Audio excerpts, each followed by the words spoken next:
Vous m'avez demandé d'intervenir auprès de lycéens de la ville de Lyon sur les questions de la gouvernance mondiale, du changement climatique en général et du développement durable. Qu'est-ce qu'il est possible de faire? J'avoue que ça me touche parce que ces lycéens se posent des vraies questions et c'est super de le voir. Et ces lycéens sont l'avenir de notre pays, sont l'avenir de nos pays, sont l'avenir de la planète. Et ça me semble crucial d'essayer de partager avec eux et donner le point de vue de quelqu'un comme moi qui a beaucoup voyagé et beaucoup étudié ces problématiques.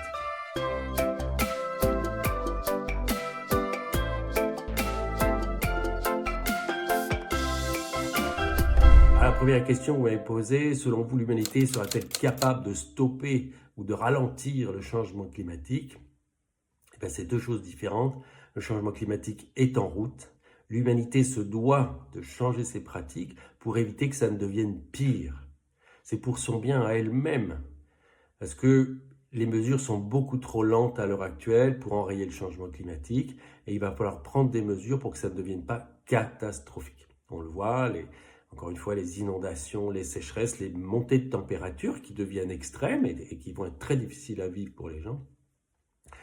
Alors, les Occidentaux sont riches, ils vont s'adapter beaucoup mieux. Voilà, s'il y a des inondations en France, on les subit, mais on répare. Il y a quand même des assurances à un État.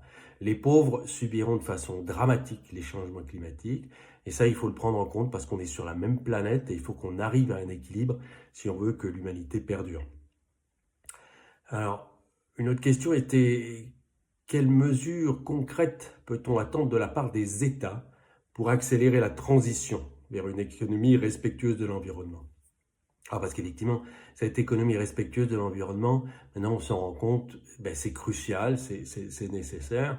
Et je parlais des différences de revenus entre les riches et les pauvres. Et c'est vrai que, encore une fois, pour avoir voyagé beaucoup, moi j'ai vu beaucoup de gens beaucoup plus pauvres que ce qu'on a en France, alors il y a beaucoup de pauvreté en France, il y en a aux États-Unis énormément, mais en gros, en général, j'ai vu des gens très pauvres qui étaient très heureux.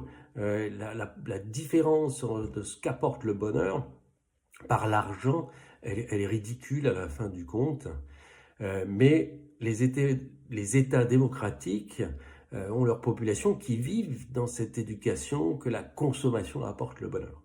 Et là, c'est spécifique à l'Occident, en France, aux États-Unis. Il y a des pays où c'est pas du tout la même culture, mais même, voilà, la mondialisation fait que tout le monde se met un petit peu là-dedans. Et ces populations qui pensent que la consommation est cruciale pour leur bonheur, eh bien, ce sont des électeurs. Et donc, c'est difficile pour les gouvernants, maintenant, de prendre des mesures, les mesures qui seraient requises, en fait, pour ralentir ce changement climatique, pour le bien de tout le monde, parce qu'on est un pays démocratique et quand on dit il va falloir augmenter le prix de l'essence, tout le monde saute en l'air. Quand on dit il va falloir réduire ses accès aux biens de consommation, pareil, tout le monde saute en l'air. Et donc, c'est un vrai problème. Au niveau européen, on est moins sous pression électorale à court terme. On peut avoir des dirigeants qui ont des visions à beaucoup plus long terme. Mais là, on voit qu'il y a des lobbies industriels et pétroliers qui sont très présents.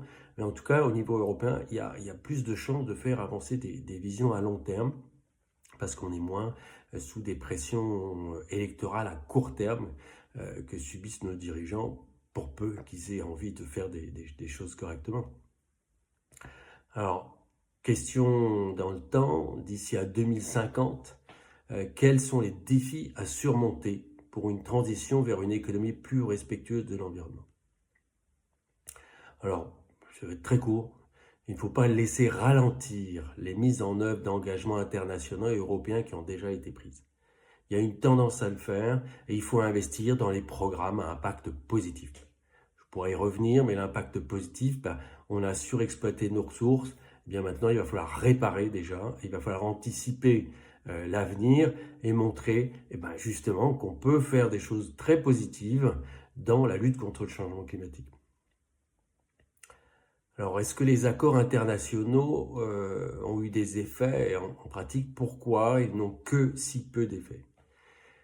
Eh bien parce que les accords internationaux sont difficiles à mettre en œuvre. Il y a eu des accords internationaux très très importants dans les années 80, je crois. On a parlé de la couche d'ozone Donc, couche d'ozone, c'est pareil, on est dans le climat, on n'est pas dans quelque chose de concret, qui était en train de s'ouvrir, de disparaître et qui posait un problème potentiel à la survie de l'humanité très important.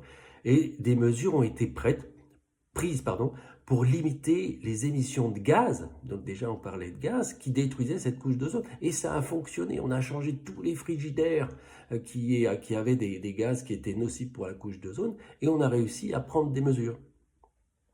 Maintenant, il faudrait que les États qui sont les plus riches prennent des mesures. Et ça aussi, c'est difficile à l'heure actuelle parce qu'on a une crise économique qui se fait sentir chez les pauvres des pays riches.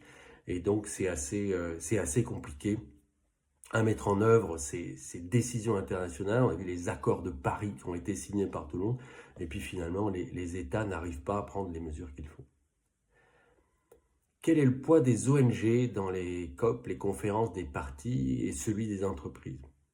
Alors les deux, entreprises et ONG, peuvent avoir beaucoup de poids et vis-à-vis de leur gouvernement en particulier, en faisant pression sur les gouvernements pour que des décisions soient prises. En fait, on dit qu'il faut 3% de personnes très engagées dans une société pour la faire bouger. Parce que c'est ceux qui font parler et qui font en fait que les gens vont suivre s'ils ont des bonnes idées. Donc ils ne sont pas complètement dans les gouvernants. Donc ça peut être justement des ONG ou des chefs d'entreprise qui prennent des vraies mesures. Et là, ça peut faire avancer les choses.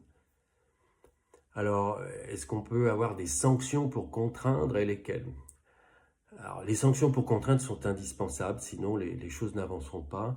Les réductions de CO2, les émissions, les taxations, la non-déforestation importée qui a été votée en Europe maintenant, eh bien, il faut que ça s'accompagne de mesures contraignantes pour que ce soit vraiment mis en œuvre au niveau des entreprises, parce que sinon les entreprises, elles ont leurs contraintes, alors soit de faire des bénéfices pour leurs actionnaires, ce qui serait un moins de mal, soit parfois de survie. Et donc, on est obligé d'avoir des textes contraignants pour arriver à faire avancer les choses. Alors, parler des projets tournés vers la durabilité et le développement du Sud. Alors, est-ce qu'il est difficile de trouver des financements pour les projets liés à des engagements environnementaux et de développement local dans des pays d'Afrique, de Madagascar? Alors, je vous dirais oui et non. Il y a beaucoup de financements disponibles qui ne sont pas utilisés même s'il en faudrait plus. Mais il y a de l'argent qui est là. C'est les mises en œuvre qui sont souvent complexes parce que les cadres de mise en œuvre manquent et surtout les cadres des pays en voie de développement sont encore pas mal manquants. Beaucoup sont à l'étranger, ceux qui ont la chance d'étudier.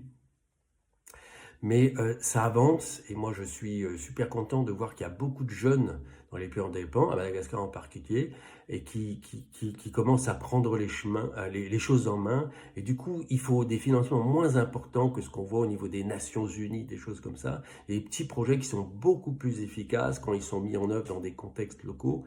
Et donc je crois que c'est plus une mauvaise utilisation des fonds qui est à l'heure actuelle et la difficulté de gérer des petits projets. J'ai essayé de le mettre en œuvre pendant plusieurs années, on continue à se battre pour ça, mais gérer un projet à 30 000 euros, finalement, si on veut que ce soit clean et propre, ça prend autant d'énergie que de gérer un projet à 300 000 euros.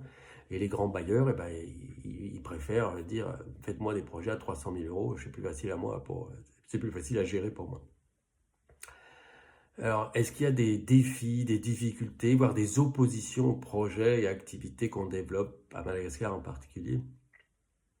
Mais j'allais dire que c'est les mêmes que ceux que les dirigeants français et autres ont à faire face, c'est d'avoir ces énergies de développement économique qui sont en place, qu'il faut réorienter. Et c'est des vraies synergies et des fois c'est difficile parce qu'il y a des importations de produits chinois pas chers, polluants, etc.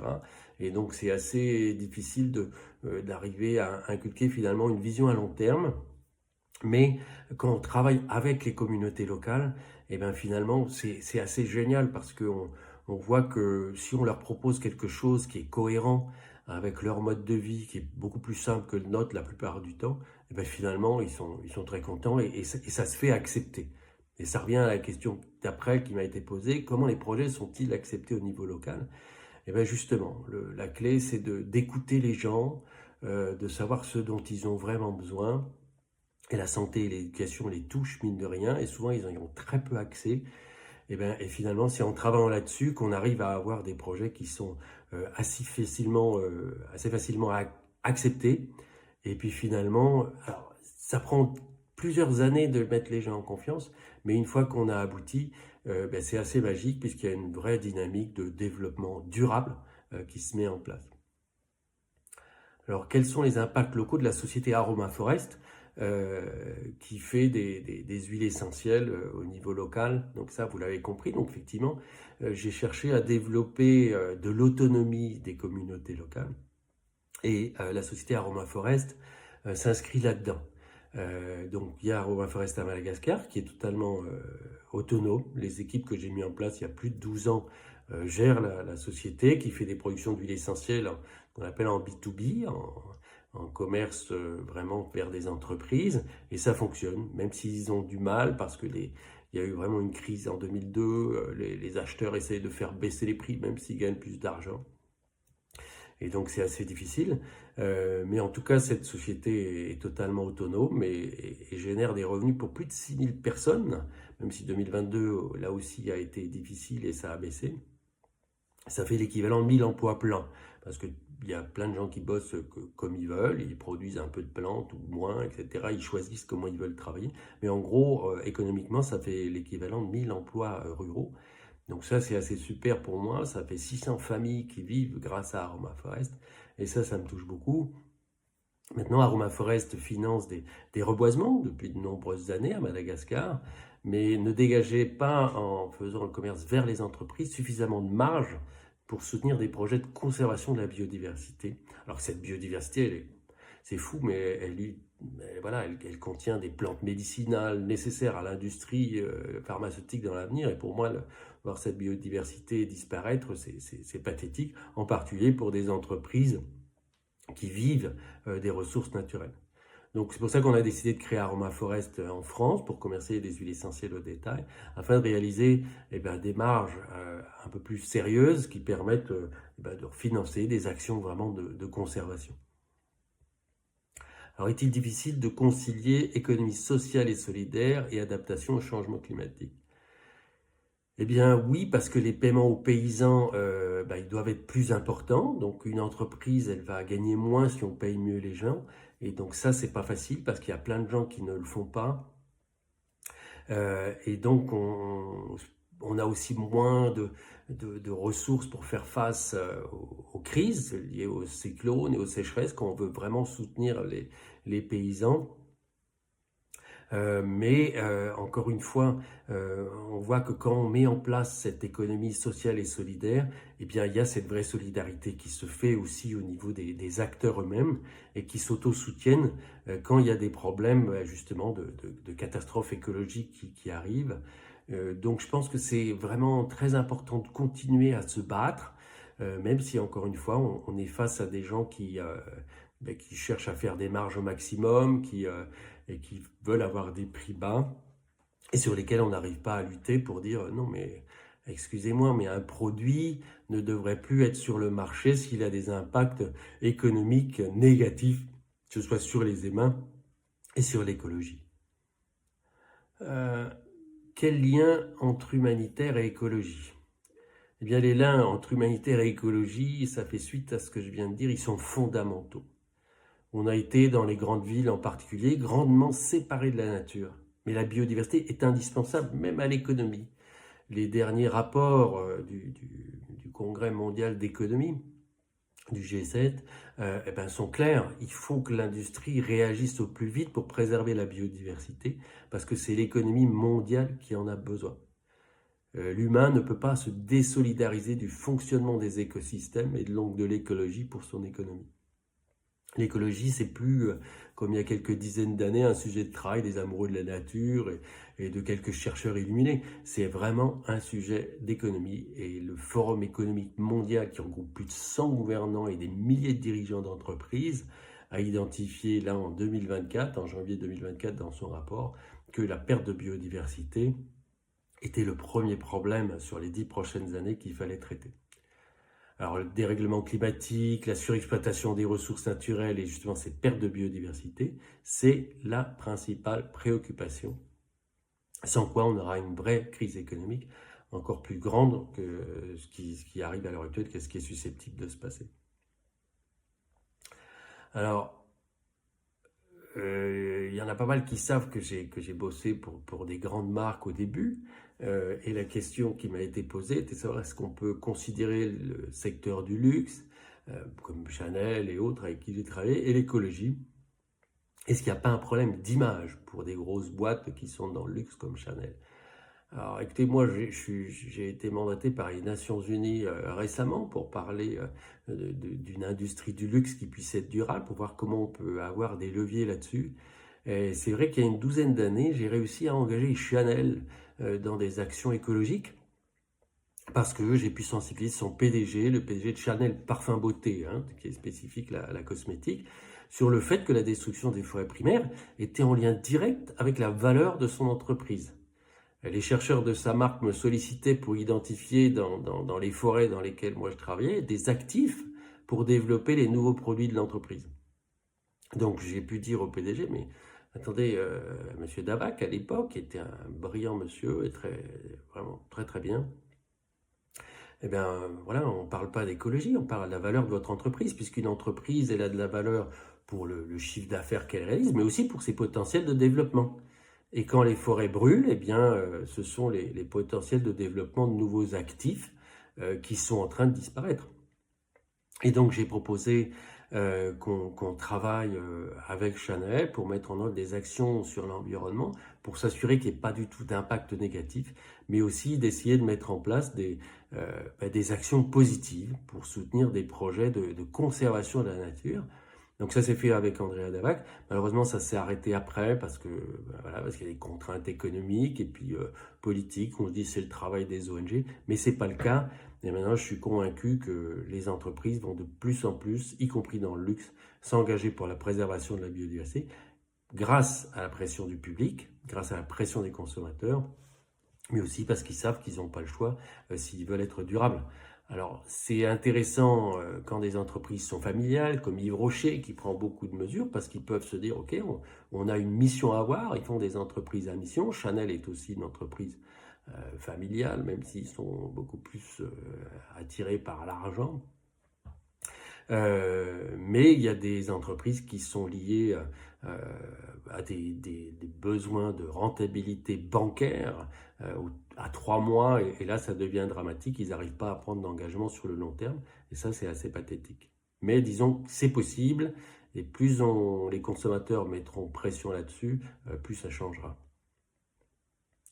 Alors, au sujet de ma trajectoire personnelle, quel pays ou quelle expérience a été la plus enrichissante, voire la plus grande réussite?